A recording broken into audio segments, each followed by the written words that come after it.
পাবেন। যারা একা একা বাড়িতে আছেন তারা শুনে নিন শাস্ত্র কি বিধান দিচ্ছে।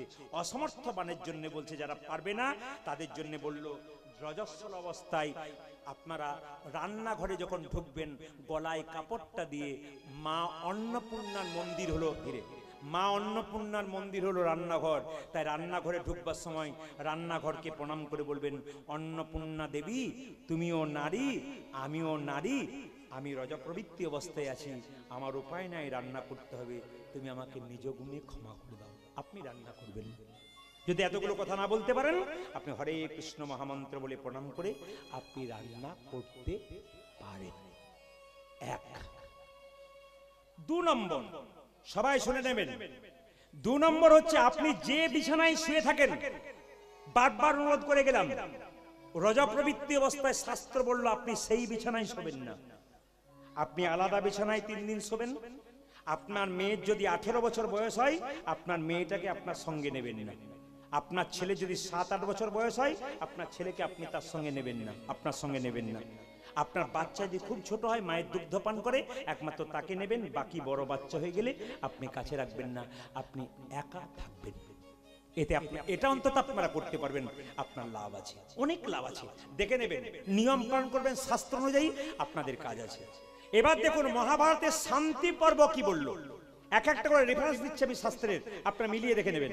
মহাভারতের শান্তি পর্ব বলল যে রজপ্রবৃত্তি অবস্থায় কোন পুরুষ যদি কোনো নারীর সঙ্গ করে, রজপ্রবৃত্তি অবস্থায় কোন পুরুষ যদি কোনো নারীর সঙ্গ করে, সবে সেই পুরুষ এবং নারী দুজনকে সরাসরি নরকে যেতে হয়। আমি কোথা থেকে বললাম? মহাভারতের শান্তি পর্ব। যারা বইপত্র পড়েন তারা মিলিয়ে নেবেন। কি বলল? রজপ্রবৃত্তি অবস্থায় কোনো পুরুষ যদি নারীর সঙ্গ করে, তবে সেই পুরুষ এবং নারী দুজনকে কোথায় যেতে হয়? নরকে যেতে হয়। 2 শুনে নিন, সুশ্রত সংহিতা, সুশ্রত সংহিতায় সুশ্রত ঋষি, মিলিয়ে নেবেন কথাগুলো। সুশ্রত সংহিতায় সুশ্রত ঋষি বলছেন যে যদি রজপ্রবৃত্তি অবস্থায় কোনো পুরুষ কোনো নারীর সঙ্গ করে, সেই পুরুষের 3টে জিনিস খুব তাড়াতাড়ি নষ্ট হয়ে যায়। প্রশ্ন করবেন কি কি? একটা হচ্ছে চোখের দৃষ্টিশক্তি কমে যায়, 2 তার বুদ্ধি ভ্রষ্ট হয়, 3 তার শরীরের বল একবারে কমে যায়। এই 3টি জিনিস কমে যায়। সুশ্রত সংহিতায় সুশ্রত ঋষি একথা বলছেন। আপনারা সংসারে থাকবেন, আপনারা কিছু মানিয়ে নেবেন। বরাহ পুরাণ বলছে মেয়েরা 3 দিন রজপ্রবৃত্তি অবস্থায় থাকলে মন্দিরে যেতে পাবেন না, মন্দিরে বিগ্রহ স্পর্শ করতে পারবেন না, মন্দিরে পুজো দিতে পারবেন না, তুলসী মন্দিরে জল দিতে পারবেন না, তুলসী মন্দিরে স্পর্শ করতে পারবেন না। তবে হ্যাঁ, মানসিক জপ করতে পারবেন, মনে মনে গুরুমন্ত্র জপ করবেন, একাদশী পালন করবেন, মনে মনে ভগবানের নাম করবেন, সবকিছু করতে পারবেন, কিন্তু মন্দিরে বিগ্রহ স্পর্শ করতে পারবেন না এই 3 দিন। 4 দিনের স্নানটা আপনাদের কেন? চতুর্থ দিনের স্নানটা কেন? 2টো কারণে, 1 প্রতিস্পর্শ, আর 2 হচ্ছে নিজের বাড়ির রান্না বান্না করা। আর 5ম দিনে প্রণাম কেন? আগে থেকে যেমন আপনি সংসারে কাজ করতেন, ভগবানের সেবা করতেন, 5ম দিনের স্নানের পর আপনি সব কাজই করতে পারবেন। দেখুন, ভারী ভারী তত্ত্বের কথা যদি বলা যায়, তবে রাত্রি শেষ হবে। এখন বাজে কটা? 15, 11, 15। হ্যাঁ, 11টা 15। আচ্ছা, 7:45 আরম্ভ হয়েছে, 11টা 15 বাজলো। 3 ঘন্টা করার কথা, 3.5 ঘন্টা হয়ে গেল। আপনারা কি উঠবেন না ঠিক করেছেন নাকি? আপনার ঠিক করেছেন উঠবেন না? হ্যাঁ, 3টে বাজেনি, 3 ঘন্টার কথা বলেছি, শোনেননি? আচ্ছা বেশ, ঠিক আছে, মেনে নিলাম। আমি জানি এটাই সব জায়গাতে হয়, মানুষ মনে হয় আরো কিছু পায়, তবে বেশি কিছু দেব না, গলা পর্যন্ত যেন না হয়, একটু খালি থাকে। মুকুন্দ সরকারের ছোট্ট ছেলেটি মায়েরা আস্তে আস্তে বড় হলো, আর ছোট্ট ছেলেটি গোপীনাথের সেবা করবে। সবাই মিলে মাথায় কাপড়টা নিন, সবাই করজোরে বসুন, একবার ভক্তি করি, সবাই মিলে ভক্তি করি। ছোট্ট রঘুনন্দন গোপীনাথের মন্দিরে ঢুকেছে পুজো করবার জন্য। তার বাবা পুজো করছে, ছেলে দেখছে কিভাবে পুজো করছে। দেখুন, মা মা অন্তরা মন্দিরে, যারা প্রসাদ পাবেন তারা ভক্তি ভরে করজোরে বসুন, বাবু হয়ে বসুন, একবার করজোরে। মা মা অন্তরা মন্দিরে জাগো জাগো, মদন কৃষ্ণ গোপাল, মদন কৃষ্ণ গোপাল, অন্তর মন্দিরে জাগো জাগো মদন কৃষ্ণ গোপাল গোপাল মদন কৃষ্ণ গোপাল অন্তরা মন্দিরে জাগো জাগো মদন কৃষ্ণ গোপাল মদন কৃষ্ণ গোপাল উলধরি অন্তর মন্দিরে জাগো জাগো মদন গোপাল গোপাল মদন গোপাল লয়ে রাধা বামে এসো ব্রজ ধামে লয়ে রাধা ভাবে এসো ব্রজ ধামে লয়ে রাধা বামে এসো ব্রজ ধামে উলধরি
এসো ব্রজ ধামে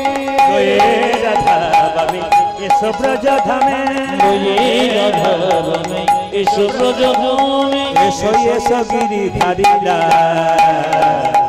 মদন কৃষ্ণ গোপাল উলধরি মদন কৃষ্ণ গোপাল গোপাল মদন কৃষ্ণ গোপাল মদন কৃষ্ণ গোপাল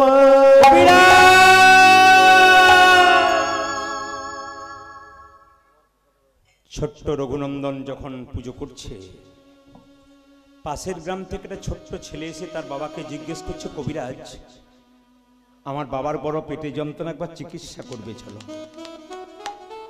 আমি আপনাদের আগেও বলেছি, আবার এখনো বলবো, সমস্ত ভক্তের প্রসাদের ব্যবস্থা আছে।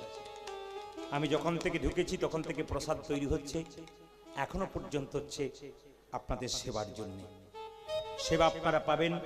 শুধু একটা কথা বলতে চাই, যে যেখানে বসে আছেন মন দিয়ে শুনে নেবেন। কবিরাজ আমার বাবার বড় পেটে যন্ত্রণা, তুমি যদি না যাও তাহলে আমার বাবা মরে যাবে। কবিরাজ কেঁদে কেঁদে বলল, খেকি রে, আমি গোপীনাথে একটা পায়ে তুলসী পত্র দিচ্ছি, একটা পায়ে দেবো, তুই আমায় ডাকলি কেন?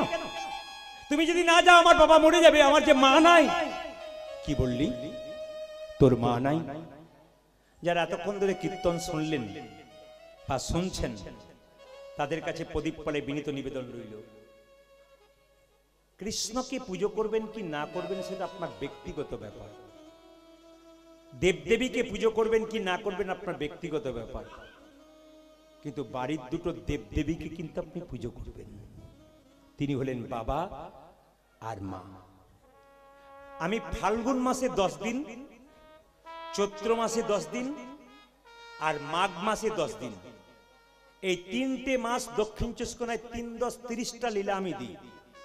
প্রতি বছর আমার নিয়ম, 31 পাবে না, 30টাই পাবে। অন্যান্য জেলাতে যা না দিই, অন্যান্য জেলায় 1-2 করে আসর পাই ভাগে, কিন্তু আপনারা 30টা পান। প্রতি মাসে 10টা করে, 3 মাসে, মাঘ ফাল্গুন চৈত্র। বৈশাখের দিকে আমি এদিকে আসি না, প্রচুর গানের চাপ।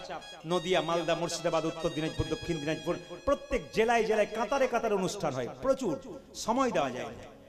আপনাদের এই সময়টা 10টা করে দিন ভাগ দিই, আবার পুরুলিয়া, বাঁকুড়া, উত্তর চব্বিশ পরগনা অনেক জায়গা আমরা চলে যাই। সবার কাছে নিবেদন রইল, আপনার মন দিয়ে শুনে নেবেন। মায়ের মতো আপন কেউ হয় না,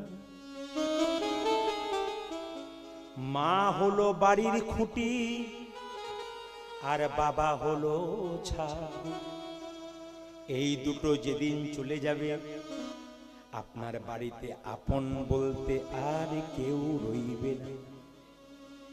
একটা মায়ের পেটে একটা বাচ্চার 10 মাস 10 দিন জায়গা হয়, সেই ছেলে বড় হয়ে কলকাতা শহরে ফ্ল্যাট কেনে, আত্মীয় স্বজন সবার জায়গা হয়, কিন্তু মা বাবার জায়গা হয় না। এমন কীর্তন শুনে কোনো লাভ হয় না যদি মা বাবাকে ভালোবাসা দেওয়া যায় না। আপনি সর্বোত্তম কাজ করতে পারলেন যদি মা বাবাকে ভালোবাসতে পারলেন। আমার দিকে তাকান, এইদিকে। আমি গিয়েছিলাম ডায়মন্ড হারবার কাছে গোপালপুর বলে একটা জায়গায় মাঘ মাসে। একজন ব্যক্তি আমার কাছে এসে বললেন, প্রদীপ বাবু আপনার কাছে আমার একটা জিজ্ঞেস আছে। ওনার বয়স 75 বছর। বললাম কি জিজ্ঞেস? আমি গুরুমন্ত্র নিই নাই, কিন্তু আমি কি ভুল করেছি? বললাম হ্যাঁ ভুল করেছেন।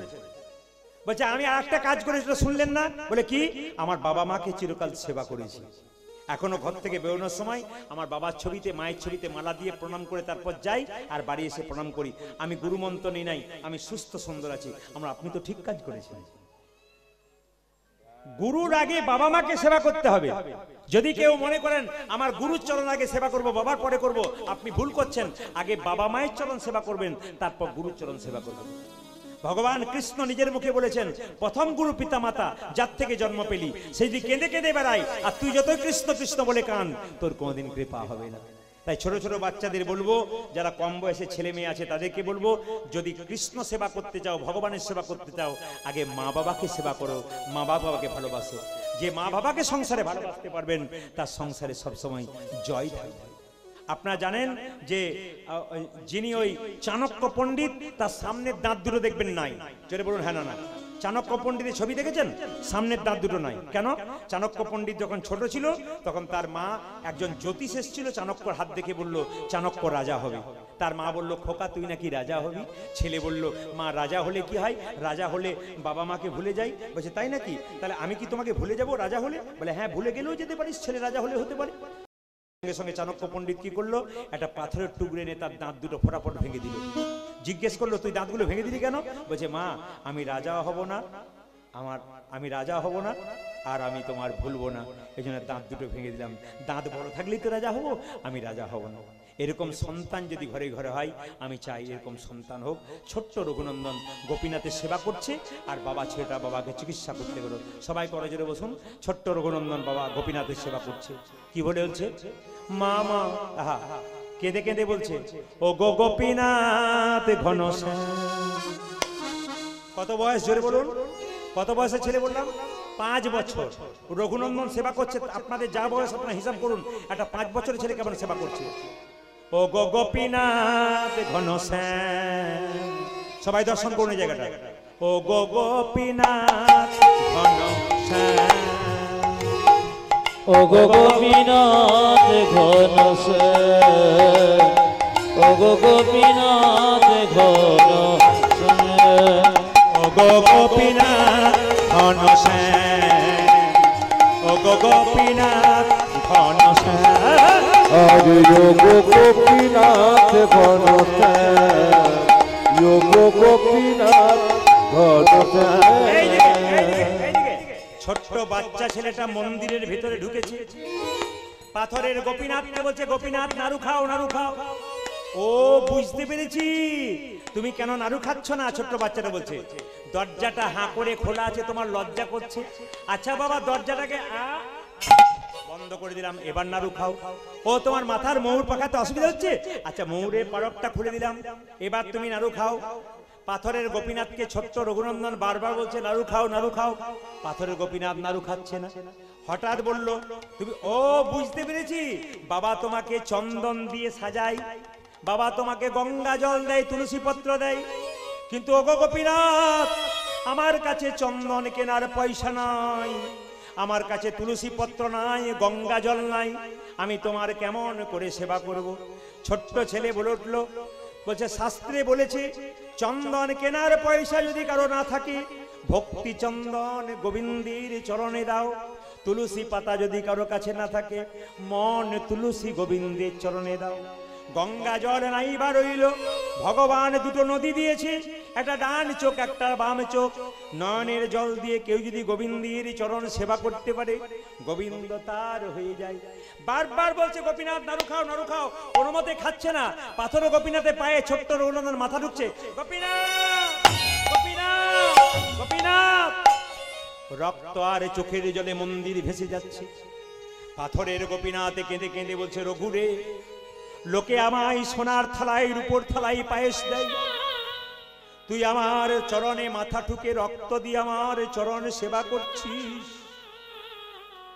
তুই যদি আমায় নাড়ু খাওয়াস, তোর হাতে কি নাড়ু না খেয়ে থাকতে পারি? পেছন থেকে গোপীনাথ হাত বাড়িয়ে বলল, রঘুনন্দন নাড়ু দে দে, রঘুনন্দন নাড়ু দে দে রে, রঘুনন্দন নাড়ু দে রে। গোপীনাথ নাড়ু খাও, গোপীনাথ নাড়ু খাও, গোপীনাথ নাড়ু খাও, গোপীনাথ নাড়ু খাও। ছোট্ট রঘুনন্দন কেঁদে কেঁদে বলছে, হ্যাঁ গো, তুমি তো বাবার কাছে এত নাড়ু খাও না, আমার কাছে তোরই ভাব নয়, বাবার কাছে তো নাড়ু খাও না, আমার কাছে তো নাড়ু খাচ্ছ কেন? পাথর গোপীনাথ বলছে, সবাই আমায় ডাকে রে রঘু, তোর মতো এমন করে চোখের জলে ভেসে কেউ ডাকে না। হরি বল। চোখের জলে ভেসে কেউ ডাকে না, চোখের জলে ভেসে কেউ ডাকে না, চোখে জলে ভেসে কেউ ডাকে না। ও যে মনতে কন্তে সবাই ডাকে, চোখের জলে ভেসে কেউ ডাকে। ও দেখো মন্ত্রী তন্ত্রী সবাই আমার ডাকে, চোখের জলে ভেসে কেউ ডাকে ও না। দেখো মন্ত্রী তন্ত্রী সবাই ডাকে, চোখে জলে ভেসে কেউ ডাকে আজ না। মন্ত্রী তন্ত্রী সবাই ডাকে, চোখে জলে ভেসে কেউ ডাকে না। এমন চোখের জলে ভেসে কেউ ডাকে না। পাথরের গোপীনাথ সব নাড়ু খেয়ে নিল, একটা নাড়ু হাতে রাখলো। রঘুনন্দন বলছে, ওটা দাও, আমি প্রসাদ করবো, নইলে বাবা বকাবকি করবে। পাথরের গোপীনাথ বলল, না, ভক্ত যদি আমায় খাওয়াই, আমি যদি ভগবান হয়ে ভক্তকে না খাওয়াই, ভক্তের ভগবান আমাকে কেউ বলবে না। মায়েরা, হাজার হাজার সাপের মধ্যে একটা সাপের মাথায় মণি থাকে, যে সাপের মাথায় মণি থাকে তাকে খাবার জোগাড় করতে হয় না, অন্ধকারে বসে থাকে, মণির আলোতে পোকামাকড় ছুটে আসে। কোন ভক্ত যদি হৃদয়ে মাঝে ভগবান রূপ মণিকে রাখতে পারে, তাকে খাবার জোগাড় করতে হয় না, ভগবান তার খাবার আপনা আপনি পৌঁছে দেয়। ছোট্ট রঘুনন্দন জেনে বলেছে, আমাকে দাও, ওটা আমি খাবো না, প্রসাদ করব। জোর করে যখন খাইয়ে দিয়েছে, বলছে এখন আমি কি করব? দরজাটা বন্ধ করে তোর মায়ের কাছে যা। ছোট্ট ছেলেটা মায়ের কাছে গিয়ে বলছে, মা জানো আজকে গোপীনাথ সব প্রসাদ খেয়ে নিয়েছে। মা তখন রেগে গিয়ে বললো, আমি তো বুঝতে পেরেছি প্রসাদ কে খেয়েছে, তুই খেয়ে নিয়েছিস। তোর বাবা এসে জিজ্ঞেস করে প্রসাদ করে, তখন দিবি কি করে? ছোট্ট ছেলে বলছে, তাহলে আমাকে কিছু প্রসাদ দাও, মন্দিরে নিয়ে যাবো। যেই না ছোট্ট ছেলেটা মন্দিরে প্রসাদ নিয়ে যাচ্ছে, অমনি পেছন দরজা থেকে চিকিৎসা করে তার বাবা ঢুকছে। আসিয়া মুকুন্দ দাস কহে বালকের পাশ, অজয় আসিয়া মুকুন্দ দাস কহে বালকের পাশ। আসিয়া মুকুন্দ দাস কহে বালকের পাশ। ও জয় আসিয়া মুকুন্দ দাস কহে বালকের পাশ। প্রসাদন বিদয়া না দেখি, প্রসাদন মৃগজনা দেখি, প্রসাদন বিদয়া না দেখি, আজ প্রসাদন বিদয়া না দেখে, দেখব কেমন পূজা দিচ্ছ, আমি দেখব কেমন পূজা দিয়েছ, আমি দেখব কেমন পূজা দিচ্ছ। ওই আমি দেখিব কেমন পূজা দিয়েছ। যেই না বলেছে পূজা দিয়েছে বলে বাবা দরজাটা খুলেছে, পাথরের গোপীনাথ নাড়ুটা খাচ্ছিল, অর্ধেকটা পাথরের হয়ে গেছে। যেই না পাথরের হয়ে গেছে, বাবা বলছে, হ্যাঁ রে, আমি দেখতে পাচ্ছি গোপীনাথ নাড়ু খাচ্ছে না, অর্ধেকটা পাথরের নাড়ু হাতে। রঘুনন্দন বলছে, বাবা আমি দেখছি নাড়ু খাচ্ছে। রঘুনন্দন গোপীনাথকে জিজ্ঞেস করছে, ওগো গোপীনাথ, বাবা দেখছে তোমার হাতে অর্ধেকটা পাথরের নাড়ু, আমি দেখছি আসল নাড়ু কেন দেখছি? ভগবান গোপীনাথ আকাশবাণী করে বলল, রঘুরে, এই জগতে শাস্ত্রে বলেছে পিতার পুণ্যে মাতার পুণ্যে পুত্রের উদয় হয়, কিন্তু পুত্র যদি পুত্রের মতো হয় তবে পিতার কি হয় মায়েরা? পুত্রের পুণ্যে পিতার ভক্তির উদয় হয়। তুই তোর হাতটা তোর বাবার মাথায় দে, দেখতে পাবে আমি নাড়ু খাচ্ছি। যে না ছোট্ট ছেলেটি মাথায় তার বাবা হাতটা দিয়েছে, অমনি কি দেখলো? অদ্যপি খণ্ডপুরে অর্ধনারু আছে করে, অদ্যপি খণ্ডপুরে অর্ধনারু আছে করে, অদ্যপি খণ্ডপুরে অর্ধনারু আছে করে, অদ্যপি খণ্ডপুরে অর্ধনারু আছে করে। যত ভক্তজন জনে জনে, দেখে যত ভক্তগণ জনে জনে, দেখে যত ভক্তগণ জনে জনে, আজ দেখে যত ভক্তগণে জনে জনে। ব্রজের মদন যেই শিরগুণন্দন সেই, ব্রজের মদন যেই শিরগুণন্দন সেই, ব্রজের মদন যেই শিরগুণন্দন সেই, ব্রজের মদন আছে শিরগুণন্দন আছে। উদ্ধব দাসরস ভনে ভনে, ও ধবদাসির সভনে ভনে, আজ মিলন হলো রে। আজ মিলন হলো রে। আপনারা কি প্রসাদ টসাদ পাবেন না নাকি? পাবেন না? প্রসাদের ব্যবস্থা করি এবার। এই প্রসাদও পাবেন, ওই প্রসাদও পাবেন। আসুন, মিলন হয়ে গেল তো আপনারা ভাবছেন যে আরো হোক। আমি আপনাদের কথা দিলাম 20-22 বছর পর আমি একবার আসবো। 20-22 বছর পর একবার আসবো আপনাদের মনে বসার পর। সবাই বলুন রাধা রানী কি, শ্যাম সুন্দর কি। আচ্ছা বেশ, খাবার আগে হাত ধুয়ে নিতে হয় না? সবার আগে একটু খাবার আগে হাত ধুয়ে নিন সবাই মিলে, হাত তুলে, সবাই হাত তুলে। আচ্ছা, এই প্রসাদটা কিন্তু এই মন্দিরে থাকবে। আপনারা প্রসাদ যদি এখন দিতে চাই তাহলে এত প্রসাদ তো সবাইকে দেওয়া যাবে না, কম পরিমাণে আছে। তবে একটা কথা বলি, আপনারা যারা বাড়ির আছেন তারা এই প্রসাদটা কীর্তনের শেষে এখন আপনারা প্রসাদ পেয়ে নেবেন। প্রথমে অন্ন পরমান্ন যেটা হয়েছে বা খিচুড়ি প্রসাদ যেটা হয়েছে আপনারা প্রসাদ পেয়ে নেবেন। তারপর এখান থেকে আপনারা এক এক করে প্রসাদ নিয়ে যাবেন। এখানে থাকবে, এখন কেউ তাড়াহুড়ো করবেন না। সবাই মিলে হাত তুলুন, হাত তুলুন, হাত তুলুন, হ্যাঁ হাত তুলুন, হাত তুলুন।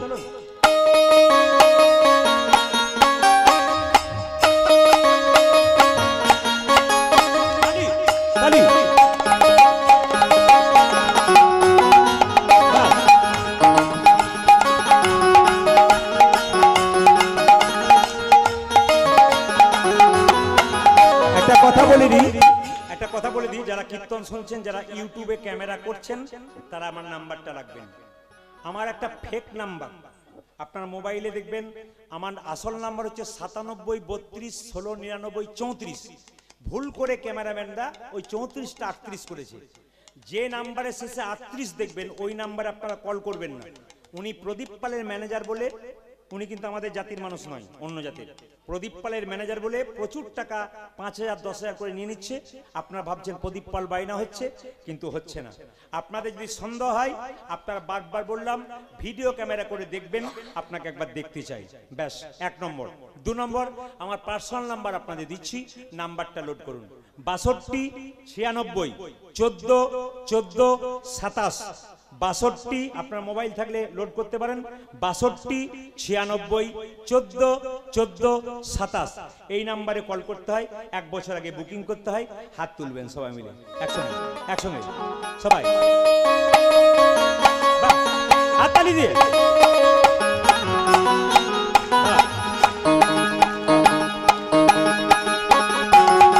ধনী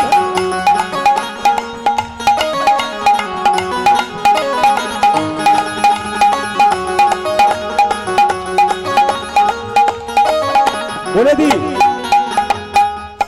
যারা নাম শুনলেন, নাম আর সেবা যেখানে হয়, যদি কেউ নাম শুনে সেবা না করে তবে তার সেবা অপরাধ হয়। নাম শুনলে নাম অপরাধ আপনার কেটে গেল।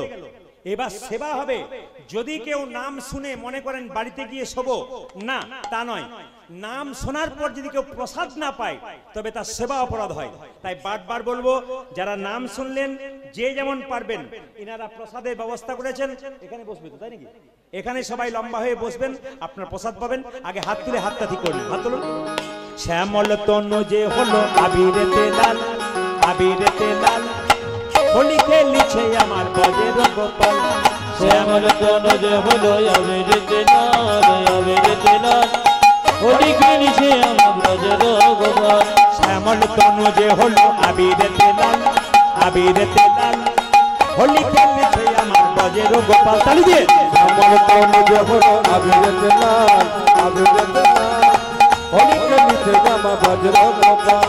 সাথে লইয়া শ্রীরাম সুদাম যতন রাখাল, সাথে লইয়া শ্রীরাম সুদাম যতন রাখাল, সাথে লইয়া সাথে লইয়ে সাথে লইয়ে শ্রীরাম সুদাম যত না রাখা সাথে লইয়া পিতাম সুদাম যত না রাখা হোলি খেলিছে আমার বাজের গোপাল শ্যামল তনুজে হলো আবিরেতে লাল আবিরেতে লাল হোলি খেলিছে আমার ব্রজের গোপাল শ্যামল তনুজে হলো আবিরেতে লাল আবিরেতে লাল হোলি খেলিছে আমার বাজের গোপাল দেখো শ্যামল তনুজে হলো আবিরেতে লাল আবিরেতে লাল হোলি খেলিছে আমার ভজর গোপাল রাধারে রং দেবে বলে ধরিল পিচকারি লাল রঙে রাঙাইল নীল রঙের শাড়ি আজি রাধরে রাধবে বলে ধরিল ভিকারি লাল রঙে নাগাইল নীল রঙেশ্বরী ওই যে রাধারে রং দেবে বলে ধরিল পিচকারি লাল রঙে রাঙাইল নীল রঙের শাড়ি দেখো দাদারে রং দেবে বলে ধরিল পিকারি লাল রঙে বাড়াইল নীল ওই যে রাধা বলে রং দিও না দোহাই নন্দলাল আজ রাধা বলে রং দিও না দোহাই নন্দলাল ওই যে রাধা বলে রং দিও না দোহাই নন্দলাল দেখো রাধা বলে রং দিও না দোহাই নন্দলাল হোলি খেলিছে আমার গজের গোপাল শ্যামল তনুজে হলো আবিরেতে লাল হোলি খেলিছে আমার ব্রজের গোপাল আমার তনুজে হলো আবিরেতে লাল হোলি খেলিছে আমার ভজর গোপাল আজ শ্যামল তনুজে হলো আবিরেতে লাল হোলি খেলিছে আমার ব্রজের গোপাল আরে আমার তনুজে হলো আবিরেতে লাল হোলি খেলিছে আমার ভজর গোপাল হরি বল হরি বল হরি বল হরি বল হরি বল হরি বল হরি বল হরি বল হরি বল হরি বল হরি বল হরি বল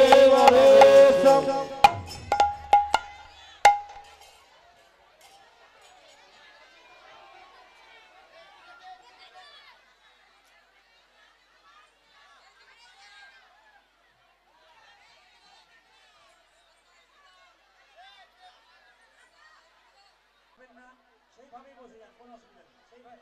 তবে হ্যাঁ, একটু লাইন দিয়ে বসবেন যেন দিতে পারে সবাইকে, একটু মাঝে ফাঁকা রাখবেন যেন সবাইকে দিতে পারে।